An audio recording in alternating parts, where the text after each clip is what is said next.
And joining us now, former federal prosecutor and president of West Coast Trial Lawyers, Neama Rahmani, and criminal defense lawyer and former deputy DA, John Day. Thank you, gentlemen, both for joining us on this breaking news. Neama, I'd like to start with you. No plea deal, as outlined by the prosecution there. The defense tried to get the state case dismissed before. Certainly, this is not a slam dunk that this would be considered double jeopardy. There is some nuance here. Would you mind breaking it down for us? So generally, Kelly, there is no restriction on parallel state and federal prosecutions. That's the dual sovereign doctrine. It's happened recently with Derek Chauvin for the murder of George Floyd, or you can go back to the officers who beat Rodney King. But New York is unique in that it has a special law that says that someone can't be prosecuted in New York State court for a second case arising from the same transaction or occurrence as a previous case. So that's the magic language here.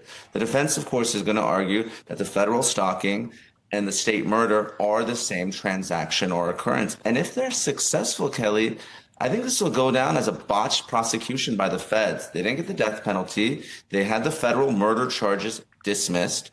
They had the federal firearms charges dismissed. And now this stalking case may undermine the state case. And do you know who should know this best of all? Todd Blanche, because Todd Blanche successfully defended Paul Manafort using the same statute when he was in private practice to get state charges dismissed after Manafort was convicted in federal court. Well, that is a fantastic layout for us here. John, from the defense's standpoint, this is a very calculated move. The line of thinking appears to be one federal guilty plea is better than a federal conviction and a state murder conviction. Why so? Well, a couple of reasons. One of the things that might be underlying this is, frankly, if you are advising a client, you'd rather have your client serving time in a federal prison system than the New York State system. That might be one of the factors that they considered. But, you know, also one of the things we need to look at is, I'm wondering why the feds even brought this case in the first place. The state had a really solid murder case for murder. The prosecutors have put that together. It's interesting that the federal government decided to take the route that they did. And I think Neema's point about it being a botched federal prosecution is significant. So there was a decision made at U.S. Department of Justice to go after this. And is the tension that's been underlying it between the Manhattan DA's office, Alvin Bragg, and the U.S. government, does that have anything to do with this? Well, and the timing, as you noted there, was very strategic. We heard his defense team wanting this federal case first, and you can see why. So, Neama, what do you see as the greatest benefit, perhaps, of any admission of guilt on federal charges?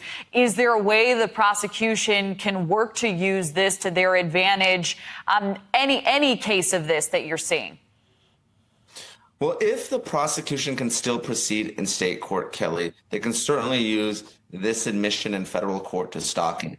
I still think if the state case proceeds, and by the way, I don't think it's going to proceed on September 8th, because now there's going to be law in motion and oral argument related to this double jeopardy issue. The trial date will likely have to get pushed back because this is going to be a dispositive motion and an important one on appeal. But I still think that the real only viable defense in the state case is the extreme emotional distress. I think the defense lawyers, Karen Friedman, Mark Agnifilo, husband and wife, very good. They really run circles around the prosecution in both cases, in both state and federal court. I think they're going to want to put health insurance on trial and argue that Luigi Mangione, because of his back injury, because of his problems with the health insurance system, was acting under that extreme emotional distress. And what does that do? It reduces murder to manslaughter and exposes him to significantly less time. Understood. And John, from the defense's standpoint, what do you see as the greatest risk with any admission of guilt at this point in the case? It would appear that it is the state case may not go away. Would you agree?